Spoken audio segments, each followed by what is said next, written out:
netusibira mu nnyumba ye n'abantu bano bwemulaba bonna bano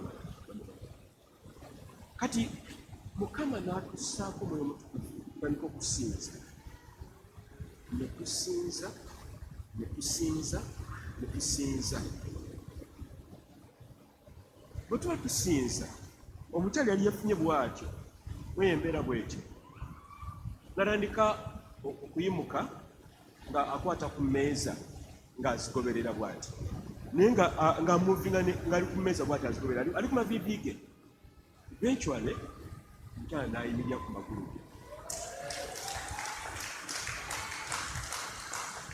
bw'amala okuyimirira teyaddawo wansi enkuba nga bw'etonnya nga Mukama nga agamba temulina gye mulaga mubeere n'omukyalo ono ne tusinza ne tuyimba ntwa Mukama ekitiibwa omukazi n'atambula n'ateeka almost naba nga addukamu n'okudduka obutuusi Mukama yeebazibwe enjiri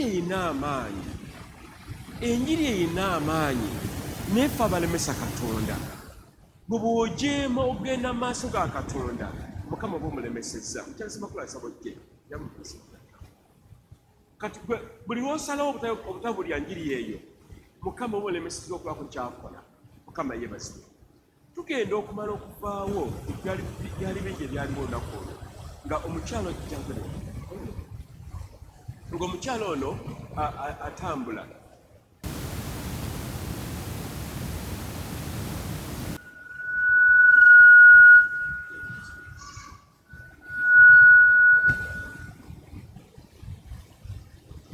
mbadde mbagamba nti tugenda okuvaawo omukyalo ono nga atandise okutambula naye twe tuli awo nga waliwo abaana abamulabirira bali babiri omu ku bo nga mwana muwala alabika agenda amaze senior 6 agenda ku university kati omwana oyo tumanyi oba ali mu kanisa Bina wali mu kanisa Bina mwoli Bina yali mulokole naye yali ng'abeera obubezi bwatyo n'asala obulamu bwe n'abwa Yesu azemu okunyweza obulamu bwe eri Kristo Yesu era n'abunyweza kakati era omukyalo oyo omukadde ono ng'alina omusawo amulabirira omusawo ono Nancy midwife bano bepangisa ennaku bamuyita Susani yasooka n'afuluma okujja okutubuuza naye okugenda okukomawo ng'alina sappulemu obulago nga agamba nti munkwatako wano naye Mukama n'atusaako omugugu ogw'enjawulo n'agamba bulira enjiri Susani ne Susani emakuka Mukama yeebazibwe kasaba omukyala Ssemakula pe obujulizi bumu bwokka wiiki ey'okubiri eri tumaze bonge kumasa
Hallelujah.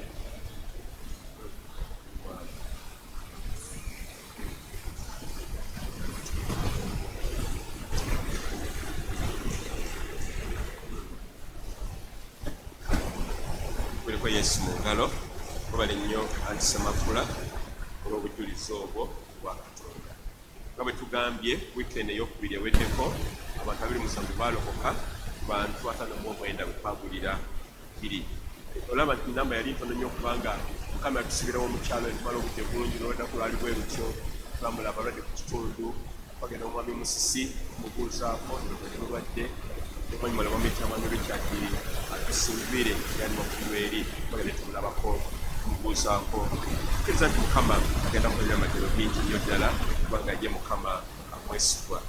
Njagala okuddamu okusaba mubanga walokoka bameka balokoka buli mulokolobe katulina obuvunaanyizibwa bannaani abooluganda abakatwegattako balaga omukwano okumala saati ne tetukola antisaala nga yala kubuuza ku mukyala mawa awo newamumanyi adda mute tunonye kuba n'abalala kama yeebasa kale tuyambe abooluganda abalokozi mu bategedde abakatwegattako abo bwe tulina okatusaako amaaso gaffe ffe twemanyi kama yeebasa tubalaga omukwano tubalaga okwagala kama yeebasa. Kale kati yala okubajjukiza nti nekirala nti abakalokoka oba batwegattako olunaku olwaleero twala okubasisinkana iva n'oluganda babegeeri tubala kubasisinkana mu kwaya rumu wano agasabise nebwedde nabomumala jakukakukaniko wansi wano alukopolo gyali n'aboluganda abala mutasoma najja kubeerayo tubala kubalaba mu dakiika 2-3 tubenga tukwatagana bwe tutyo abalokoka edda nammwe mubeere nemukwana abantu bano babeere ba mikwano gyammwe nga bamanye Yesu Kristo nga bwomumanyi kama yeebasa. Weekend esembayo y'omwezi guno ejja kubeera olusiisira medical camp. Tufunye abasawo ab'enjawulo ennyo okola ku bintu by'enjawulo ennyo mannyo maaso by'abakyala kookolo twala tugende byonna ebyo kama yeebasa. Twala okuba nti bajja kubeera wano mujja abantu bajjanjabibwe naye ng'ate mu kyo twagala abantu bamulye n'enjiri kama yeebasa. Tomanya mbuga omukama ajja kukola ki ajja kulokola. N'olwekyo kubanga walokoka dda weewandisa otyo tuyambeko tuwulire enjiri kama yeebasa. Tubakoola naye temutuwa maanyi kati kuba twata okukoola abantu balinga 13 oke baatwewandisa nimanyi mukama mulimu tubeerawo enjiri erina okugenda mu maaso mukama yeebasa. Twewandise banne mwamisobola twewandise twewandise mukama yeebasa monika twewandise tuyambe olwaleero nywera ku nsonga gye nayise okuzzaamu omuliro mu kubuulira enjiri era nga tuyiga okuva ku kanisa eyasookera ddala kitabo ky'ebikola by'abatume otugenda okussa omuliro twala kussamu muliro mupya mukama yeebazibwe. Bw'obeera nga tolina muliro weetaaga omuliro. Bw'obeera ng'okyali awo okyalandaga bagamba tuwulire enjiri yawe weewaluzi twala kussamu muliro mupya mukama yeebazibwe. Emmotoka bwebanga eno etandise okuggwamu amaanyi ng'oteekamu ey'amaanyi bugugu ng'ebuuka mukama yeebazibwe. Twala tubuuke olw'ekigambo ky'enjiri ate ejjukira nti enjiri eno ya bwakatonda mukama yagitwagira ogibuulira tugibuulire mukama yeebazibwe. Genda mu kitabo kya ebikola by'abatume the book of Acts 2:36-42 ebikola eby'abatume essuula ey'okubiri ennyiriri 36 okutuuka ku nnyiriri 42 wetugenda okukomaawo olunaku olwaleero. Kansule nti no ffenna abali wano tuwulira Oluganda bulungi eno saavisi ya Luganda eddako ey'Oluzungu twakikola bwe tubeere nti nno buli omu aganyulwamu mukama yeebazibwe. Era nzika twali twakajja eno nga tuli mu Luzungu lwokka batugamba mwenno muli awo Oluzungu lwamwe tutulutegeera twagala Luganda esaavisi yaffe naffe ne tugamba weewaawo ne tugonda era esaavisi eno ey'Oluganda mukama yeebazibwe. Bayibuli egamba bw'eti ebikola by'abatume essuula ey'okubiri ennyiriri 36 okutuuka ku nnyiriri 42.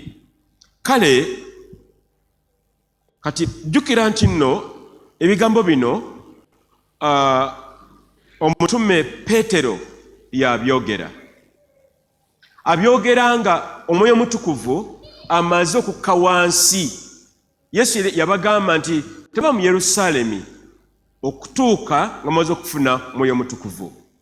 Kakati Mwoyo Mutukuvu amaze okukka, abasajja bano abayigirizwa bajjuziddwa Mwoyo Mutukuvu ali ku bo. Era ekiseera ekyo nga Omwoyo Mutukuvu atandise obakozesa mu ngeri ey'enjawulo.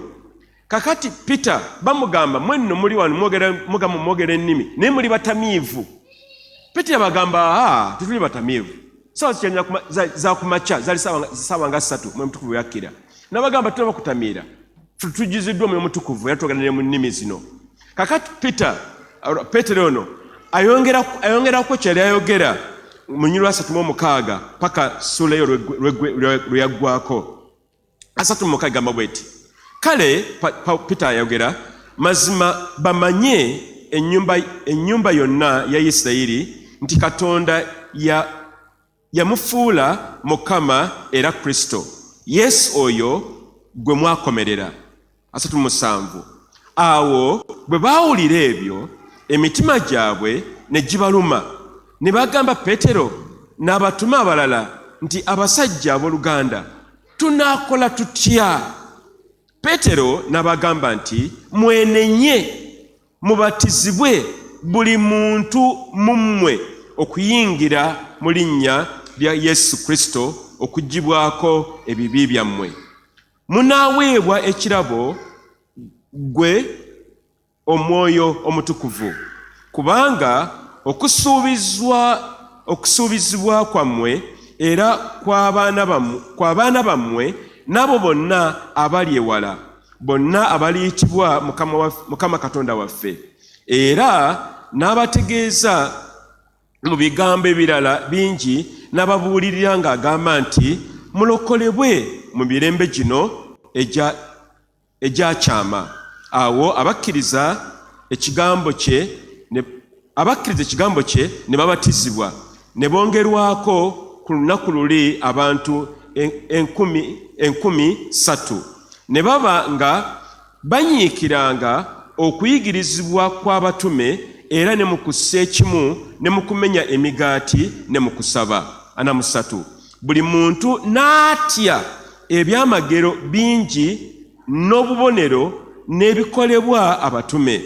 Bonna abakkiriza baali wamu ne babanga bassa kimu mu byonna. Eby'obugagga byabwe n'ebintu bye baali nabyo ne babitunda ne babigabiranga bonna nga buli omu bwe yali yeetaaga. N'abo nga banyiikiranga bulijjo n'omwoyo gumu mu yeekaalu, nga bamenya emigaati ne mu nnyumba eka, ne balyanga emmere n'essanyu n'omutima gumu ogutalina bukuusa, nga batendereza nga Katonda, nga basimibwanga abantu bonna. Mukama n'abongerangako bulijjo abaalokokanga. Mukama yeebazibwe. Tulaba omusajja Peetero gwe nayogeddeko nga ntandika. Ti omusajja ono yayimirira nga Omwoyo Mutukuvu amaze okukka wansi. Ng'olwo Yesu amaze okuddayo mu ggulu, avudde ku lusozi Zayoni nga azzayo mu ggulu. Kati Peetero ayimuka mu mannya g'Omwoyo Mutukuvu nga abannyonnyola biki ebibaddewo era ne biki ebigenda okubeerawo. Kati Peetero n'abagamba ebigambo byali bingi nnyo ddala, era ng'abagamba nti mwenno mukyali awo, naye amazima gali nti Omwoyo Mutukuvu ono ajja kukka ku buli muntu yenna yamukkiriza. Kino kankyogere bwe nti bw'obanga wakkiriza Kristo ng'omulokozi wo, Omwoyo Mutukuvu asobola bulungi nnyo okukkako ggwe naawe. Gamba nti amiina. Era Mukama asobola okukozesa ebintu by'enjawulo ennyo gye tugenda eyo. Mukama ffe yeebazibwe. Kakati Peetero ono n'abeera musajja w'amaanyi nnyo mu budde obwo okubuulira ekigambo kya Katonda mu kkanisa eno eyasooka. Lwaki tugamba nti kkanisa eno eyasooka? Ekkanisa eno yasooka lwa nsonga nti nno Yesu amala okuva mu nsi muno n'aleka abayigiriza be 12, yagamba sijja kubaleka nga bamulekwa, ne nja kubawa Omwoyo Mutukuvu. Era Omwoyo Mutukuvu ono bwe yabakako bw'ati ne batandika omulimu Yesu Kristo gwe yaleka. Yesu lwaki tugamba nti kkanisa yakola ki? Yasooka. Mukama yeebazibwe. Gwe nange tuli emu ku kitundu ku kkanisa eyo eyasooka. olunaku olwaleero naye nga bisale bya Peetero bwe guto bwe gwali mu budde bwabwe. Kanyala kuzza ku essira ennyo ku nsonga eno ey'okubuulira enjiri mu kanisa yasooka. Biki ebyaliwo? Tuyigamu ki gwe nange olwaleero?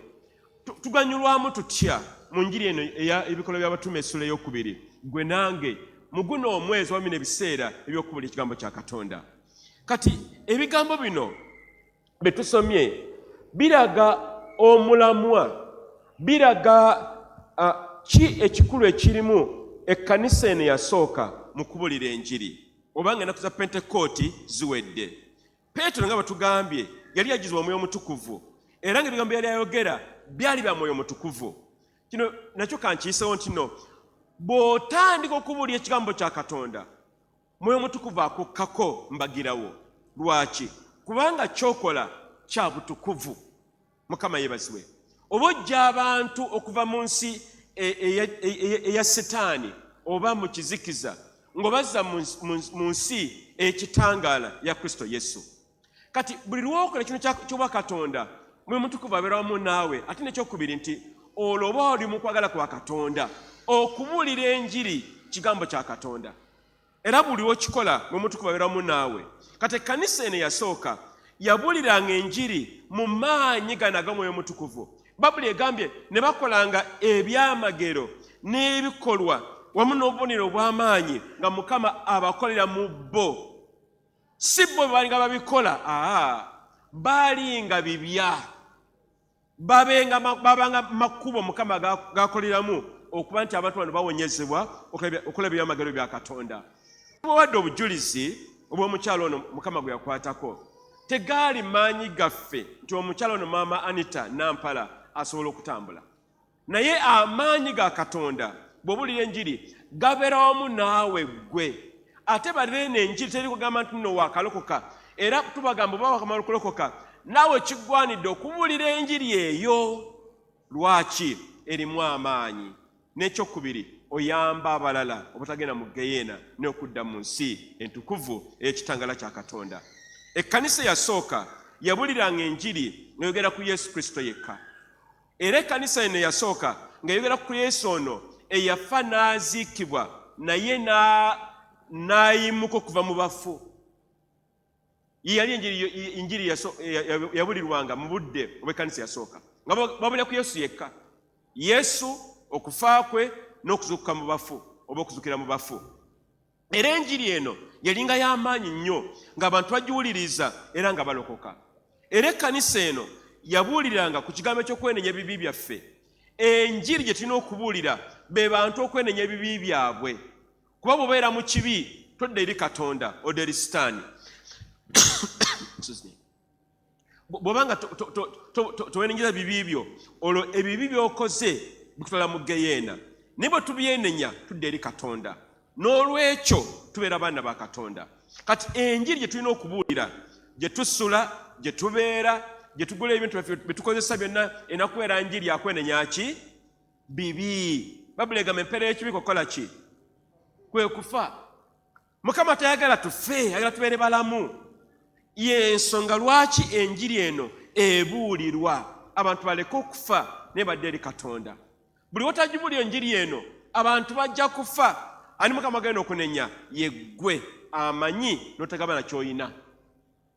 Mukama bannange atuyambe tubeere tukwata ebyali mu kkanisa eno ey'olubereberye yasooka tubayigireko, ate naffe tubeere tusobola okubuulira enjiri ey'amaanyi mu biseera bye tulimu kaakano gwe nange olunaku olwaleero. Kino ekyo kankibajjukize nti ekkanisa eno yasooka obudde bwe baalimu tebulinga obwaffe. Tewaliwo ntambula nga babeera ku nnyana na ndogoyi kwe batambulira. Tewaliwo masimu, tewaliwo mmotoka, tezaaliwo. Tewaliwo njogereza gamba nti nno mbu kakubeera kasimu oba nkuweereza wa WhatsApp, tebyaliwo ebyo. Naye mu ebyo bye bataayina baakola omulimu gwali munene nnyo nga Mwoyo Omutukuvu abayambako okubuulira enjiri eno abantu bangi ne balokokanga buli lunaku. Ekibuuzo kiri bwe kiti, bwaba nga basobola okukola ekintu bwe kityo mu budde obwabwe, gwe alina amasimu, olina intaneti, muvuga amamotoka, mubeera ku booda, mubuuka mu nnyonyi, mukola biki? Mukama muli mugamba ki? Wangi bannange? Era Mukama atusasire busaasizi. Mukama tuli mugamba ki? Ekkanisa gye twogerako eno yasookera ddala teyalina tekinologiya, tebyaliwo. Naye ekkanisa eno yali y'amaanyi nnyo era ne kaakano tugiyigirako. Kati Mukama atuyambe gwe nange nti buli kyonna ky'olina kyonna tukikozese tubuulira enjiri. Essimu yo weka, essimu yo ebuulira enjiri, essaawa gy'olina ebuulira enjiri, engatto z'olina zibuulira enjiri, emmotoka gy'olina ebuulira enjiri, eddoboozi Mukama lyakuwa libuulira enjiri, engoye ezoyambala zibuulira enjiri. Mukama atukola nti kyonna kye tuyina kibuulira enjiri mu maanyi ag'Omwoyo Omutukuvu. Mukama tetugamba kubuulira njiri ffeffe kanaffe yatuwa Omwoyo Omutukuvu atuyambeko era ye abeerawo essaawa yonna. Kale kangaze okuwumbawumba biki bye tuyiga mu kitabo kyetusomye olwaleero ebikola by'abatume. Ekisookera ddala nti tuyina okulangirira Kristo nga tewali kutya. Tukola tutya? Tulangirira Kristo nga tewali kiki? Kutya. Mbagambye omwana muwala ono bwe twasanga ssebo nga w'amaanyi Nansi yejja ne saplaying alingagamba temungezaako nze ndi mugunene. Naye Mukama n'atugamba oyo alina okubuulira enjiri. Naffe ne tukakaba ne tuyimirira ne tugibwatulula enyo tugimubuulira. Era Mukama tumwebaza. Tugenda okumaliriza nga Susan alokose.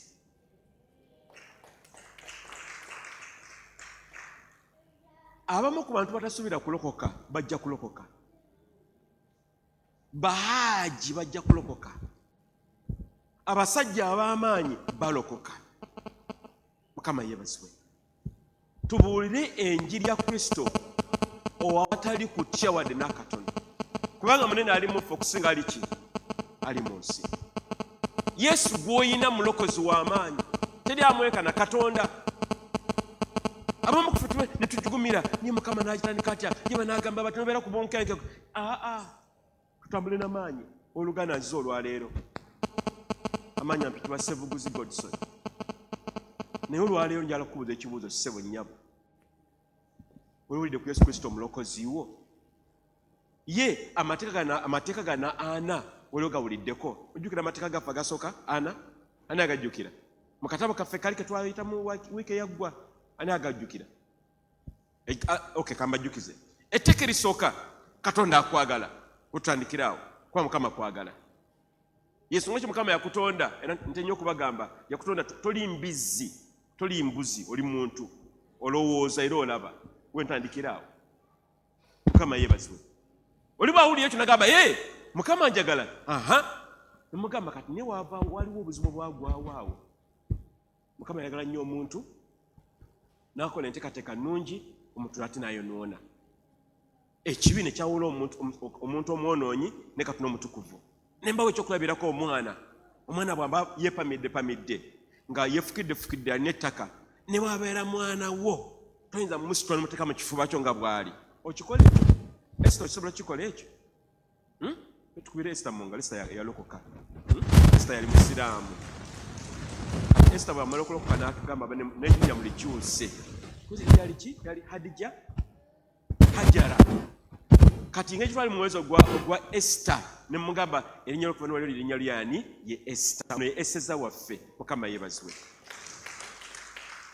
Kati mbadde ngamba nti singa nobeera nga maama omwana omwagala otya naye bw'aba ayi nabbi yeepamidde tomuteeka mu buliri bwo.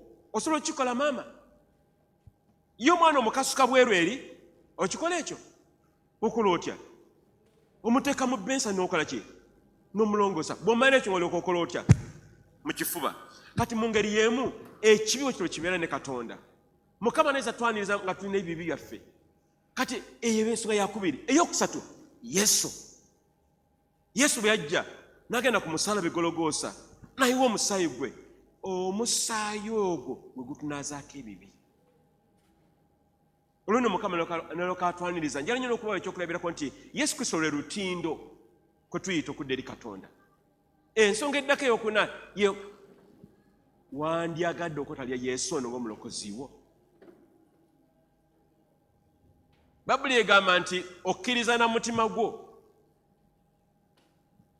n'okola otya n'etula nakamwako. Akamwa ke kaatula nga batulina okwatula.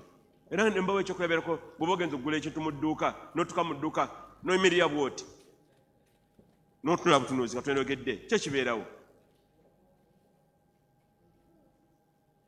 Kyewuunyisa bw'ogenda kukola ki? Akale tuveeyo tudde ku kirala. Bw'obeera nga bano abasajja abakwana abakyala bameka bali bakwanye kutuusa kamukono gwe gwagulu. Nze nakwana owange kati yanfumbira. Katalina ali waka. Ne bwe nali mukwana olowooza natulira butunuuzi bwe nti ne mutunuulira butunuuzi bwe nti nalina okumugamba bade munjulire bannange mukulu Martin si bwe kiri. Musumba Nsovuga leka kunawe kunsekerera si bwe gwali Anet wamutunulira butunuulizi. Mwami Mawa watunulira butunuuzi wavaamu omwasi si bwe kiri. Mukyala Sandawala Mukama yeebazibwe. Bakutuukirira maama ne bakumegga wamatira mukyala Kirumira haleluya. Olina okwatula kati awo neokolamu bujjooka obwo Mukama yeebazibwe. Mugenda okumaliriza nomubuuza naye kakati akantu kano okubeera ku sayidi eno bano abatakkiriza bano abakkiriza bonna abasinga obungi bagamba njala kubeera eri Yesu.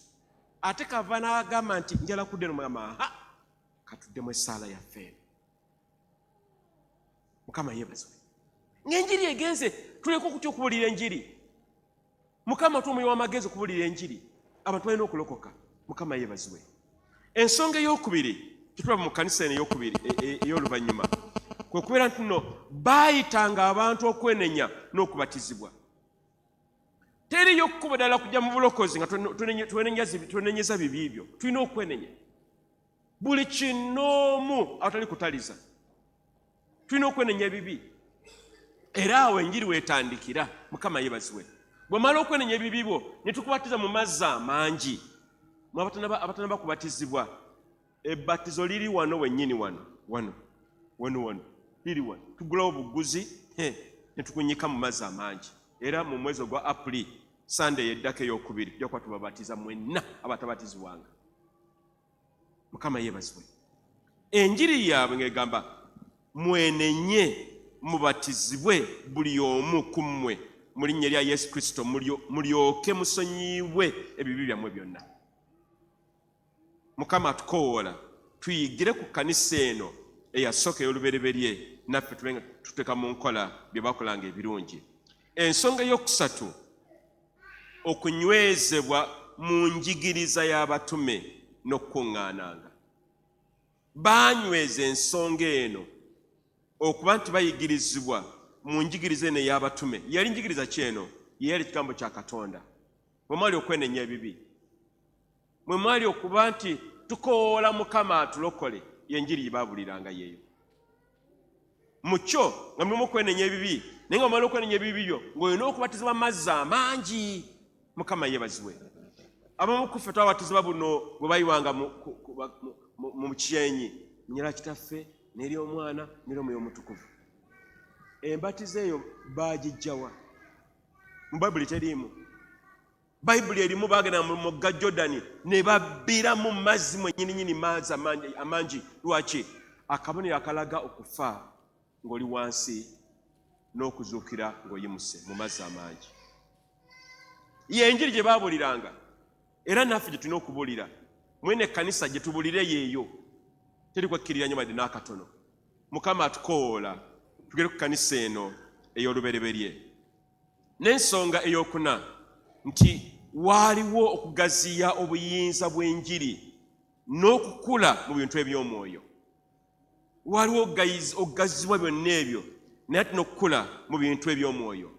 Bwe tumala okulokoka oba abantu bamaze okulokoka tulina okubayamba bayimirire. Mukama yeebazibwe. Bakole batya? Bayimirire ate banywere mu njiri eyo. Gwe nange yalokoka edda baatuyamba. Ziba nange nalokoka n'emyaka 9, 10. Neziramu nepa obulamu bwange eri Yesu Kristo nga mu senior 3. Kati ebiseera ebyo walinga omusajja yalinga muyimbi bamuyita Michael Jackson. Era ebiseera nga bavubuka bambala white gloves ku mukono gwa kkono nenga tuli that shapi nga tukola nga tukola break dance ezo ne muserera paka eri kejenge. Bwe namala okulokoka ne bagamba kati ebisuubi bya dokolo olina okubikyusa. Ne bagamba Michael Jackson kapo wange. Ne bagamba imute. Mukama yeebazibwe. Ne banyamba. Nenga nkulampala. Kaakano laba jendi myaka gino gisukka mu mwaka 30 mu bulokozi. Mukama yeebazibwe. Tuyamba abakalokoka b'Oluganda. Bwebanga walokoka bwe tugamba nti n'abooluganda abakalokoka bali luddawa, oyina okuba ng'otunula bwe tumala saabizi ngomenti haka ojja kubeera mukwano gwange oli wano paka sikuta. Lwaki? Omuntu wabanga yakamala okukoloka abeera nga mwana muto. Omwana omuto yenna aba n'ebintu ebi bimeka? 2. Ekisooka tasobola kweyamba ye ng'omwana omuto. Kituufu oba nedda? Kituufu tasobola kukola ki? Kweyamba. N'ekyokubiri tasobola kuyamba muntu mulala yenna. Kitegeeza tulina okuyamba abantu bano nabo bakulenga gwe bakuyamba. Tutambule wamu nabo, tusabe nabo wamu nabo. Balina ebibuuzo bingi tubabeererewo nabo bakule baloke bayimirire. Mukama yeebazibwe. Ate nabo bafuuke ababuulizi b'enjiri ate abalala abagenda okutuuka ku bantu abalala gwe nange osanga gy'otalituuka na kutuuka. Mukama yeebazibwe. Ekkanisa eno eyasooka yali kkanisa y'amaanyi ng'era nga mbulizi ya njiri. Gwe nange kitugwanidde okubeera abeesigwa mu kubuulira enjiri eno ey'okwenenya ebibi byaffe n'okudda eri Katonda. Ekyokulabirako ekirungi kiringanga bw'olaba omugga nga ku sayidi emu omugga guno guyina ekizikiza terina ssuubi ng'era abantu bakaaba bannange mujje mutuyambe nga bwe tuliddewo obujulizi bwa Maama Ssemakula. Abantu mujje mutuyambe. Kati ku sayidi endala nga yeeri ate ekitangaala n'essuubi. Kati okubulira enjiri tussaawo olutindo olwo tibali abakaaba eri abali mu mwenge, abaabula, abali mu bikolimo, abeeraliikirira, abali mu bubbi, bamalaaya, bakondo, abanywi b'enjaga, ab'ebisiyaga, baveeyo gye bali badde mu kitangaala gwe nange gy'oli, gwe naawe nange gye tuli.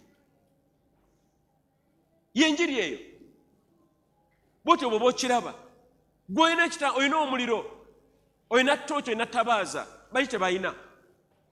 Mukama atukoola tubabuulire enjiri baveeyo eno gye bali badde eno. Ekkanisa ey'olubereberye yayina enkola yaayo n'enjiri yaabwe yali ya Mwoyo Mutukuvu, era ng'enjiri yaabwe yali ekuŋŋaanya abantu okudda eri Katonda.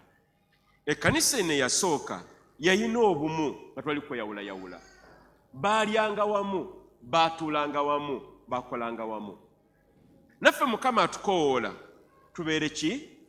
Omuntu omu. Mukama yeebazibwe mu Kristo Yesu nti mu kyo n'ababala beereeri n'agamba banne bano nga baagalana nnyo nandagadde okubeegattako.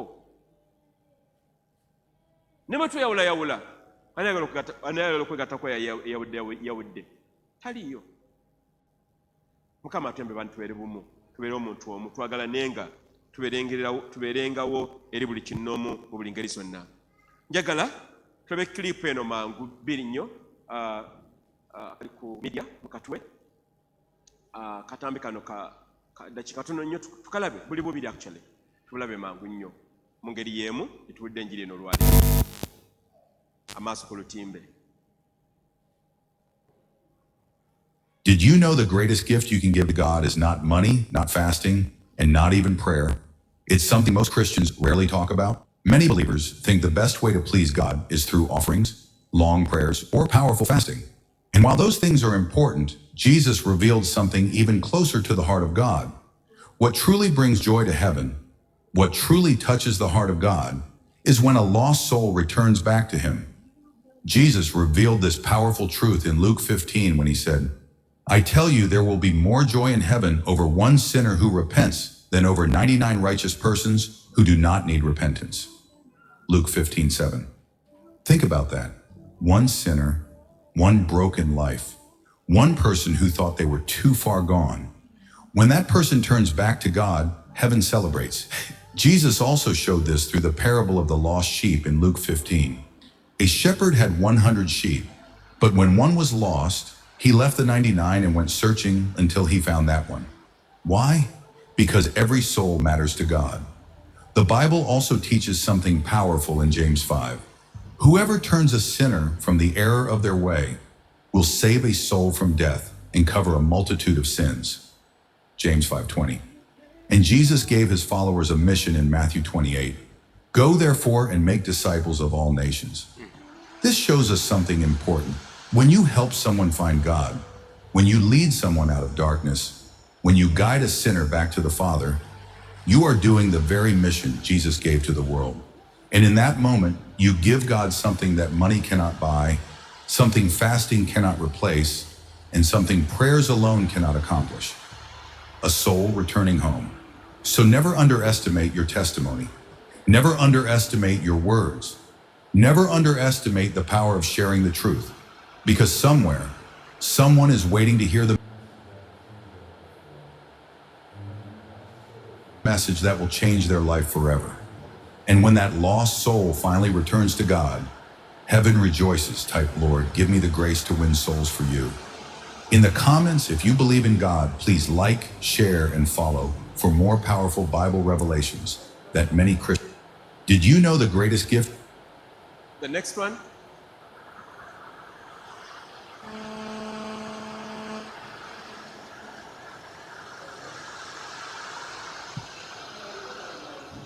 Okay. Akatambi kagamba nti teri kisinga bukulu okubuulira enjiri, si kuwaayo, si kwako byokolera Mukama ebirala. Byonna birungi, naye teri kisinga kubuulira njiri na kwangula myoyo okugijja mu kufa n'ogiza mu bulamu obwa Kristo Yesu. Yensonga lwaki okubuulira enjiri kino okubeera ekitundu ekimu ku ggwe mu bulamu bwo bwa bulijjo. Era tusaba nti enjiri eno tejja kukola guno mwezi, naye tugende mu maaso tukifuule kikye tuli wonna we tubeera. Tubuulire ekigambo kya Katonda ng'ekkanisa eyasooka bwe yali, kubanga mu kyo mwe muva obulokozi era mwe muva n'okumanya Katonda. Nga bwe twagambye, Mukama tayagala bantu kuzikirira, ayagala babuulire enjiri, era enjiri bagikkirize babeere nga badda eri Kristo Yesu ng'omulokozi waabwe. Mmwe abaalokoka munyweze obulokozi obwo. Yesu yagamba ye kkubo n'amazima n'obulamu. Terejja eri kitaawe kujja kunayise mu ye, kubanga ye ye mulokozi. Bw'obanga walokoka tujja kukusaba guno omwezi ne mu kampu egenda okujja, mweweeyo oba ffenna tweweeyo okuba tukwatira wamu tuyambe abalokose n'abo abagenda okulokoka, tubalagira makubo ag'obutuukirivu. N'ekisembe kyano okusembera olunaku olwaleero kyogera ku mukyalo bamuyita Sophia. Sophia yali mukyala nga bamusi bagiyita Thailand, bamutunda ng'omuddu. Naye omukyalo ono wamala omutunda gye baali bamutunze n'afunirayo enjiri wadde nga yali muddu. Mu buddu bwe yalimu n'afuna ate emirembe emirungi eri Katonda.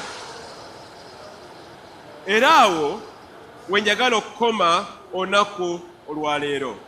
Nja kubasaba tusse emikono gyaffe, tukotoke ku mitwe gyaffe, tuzibireze ku maaso gaffe, tugambe Mukama atuyambe gwe nange tubeere abakazi n'abasajja abeewaddeyo okubuulira ekigambo kya Katonda. Tuzibireze ku maaso gaffe tusabe. Haleluya. genda maaso Mukama omugambe nti Yesu nsaba kunnyamba nyweza obulokozi bwe nnina, nyweza obutuukirivu mu nze, nnyamba Mukama nkumanye. Mukama mugambe bw'otyo, ziriza ku maaso go, ossa omutwe gwo wansi, ogambe Mukama nnyamba nyweze ky'ompadde, nyweze obulokozi, nyweze amazima, nyweze kitangaala, nyweze amazima gano g'ompadde, era mu go mbeere nga neeyongera okuzzibwamu amaanyi okubeera nti ate nange nsobola okubuulira enjiri eno eri abalala bonna. Ramaragazoribo, Mukama tuyambe tunyweze obulokozi, tuyambe Mukama tubeere abakazi n'abasajja abeewaddeyo Mukama okubeera ekitangaala n'okubeera omunnyo n'okubeera ekyokulabirako. Mukama tunyweze ng'ekkanisa buli kinoomu, abakyala n'abaami, ffenna Mukama tunyweze, tubeere kyogera tubeere, tunyweze Yesu, tukunyweze ng'omulokozi waffe, ng'ekkanisa ye yasooka bwe yali Yesu. Naffe Mukama tulera okugattibwako bannaffe abalala, tubulire enjiri ey'okwenenya ebibi, enjiri ey'okuleeta obujja muffe, ayi Yesu. Ramaragazaliribo, Mukama abooluganda bano mbawaayo mikono gy'oli, abaakalokoka bonna Mukama gye bali, Mukama tusaba banyweze Yesu, bonna abaakalokoka Mukama guno omwezi, Mukama banyweze, baleke Mukama okuddirira wadde okuwola, ne babeera abakazi n'abasajja ab'amaanyi mu njiri ya Kristo Yesu. Mukama bonna abaakalokoka nabo Mukama abyongedde Mukama okwewaayo nate gy'oli, bonna Mukama banyweze, era Mukama tusaba batwegatteko Yesu, bayambe Mukama, baleke Mukama okuba nti baziyizibwa, naye Mukama banyweze ekigambo kya Katonda. Mukama tukwebaza, era Mukama ne weekeddako eno ey'okusatu, tusaba Mukama oyongere okutuwa amaanyi. Mukama tuyimirire, tubuulire enjiri ayi Mukama, gye tukolera, gye tusula, gye tubeera ayi Mukama, era ne mu kino ekyalo kya Komamboga n'ebitundu ebitwetwerodde Mukama, enjiri Mukama ebune etuuke buli wamu. Mukama ng'ekkanisa bwe yali yasooka, naffe Mukama tuwa amaanyi, twengere okubeera abakazi n'abasajja abalina ekitangaala ate abuli ekigambo kya Katonda. Mukama tukwebaza mu linnya lya Kitaffe n'eri Omwana n'eri Omwoyo Omutukuvu. Amiina. Amiina.